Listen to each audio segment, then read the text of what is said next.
Alors, eu cheguei aqui na praça, na comia na Zandu, amoni mama azoteka bangolo. Chegou eu, yango tu na mama, só que atekaka combien par jour? Maman? Je teka boye, na mukonenza mapamola, mukonso teka 10 000, 15 000, mukonso 8 000.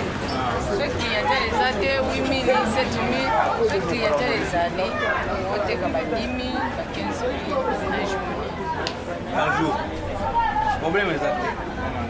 Ngai nazoyoka mpenza eza mbongo ebele oyo mama azoteka mpona eza na bato mosusu basalaka bakitaka na 10 000 kwanza 10 000 kwanza bakitaka na 10 000 kwanza mais okopesa ngai explication ke ndenge nini souffrance ya Afrique eza mpenza wapi na koteka donc yo oza na yo bien ozoteka na yo bien donc mabe eza te mpo nango na bipai nyonso bato bazoteka il faut que tout ça liquide pas. Quand vous êtes au bord à liquide pas, on est au repos en fond.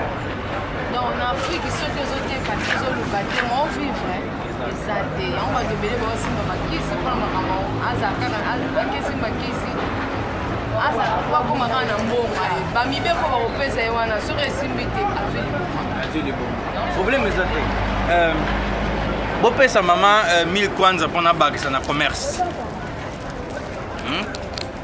Pesa maman 1000 kwanza kuna baki na commerce. Ça. Maman, baki na commerce hein? Nzambe apambola yo hein? Yeah, merci. OK.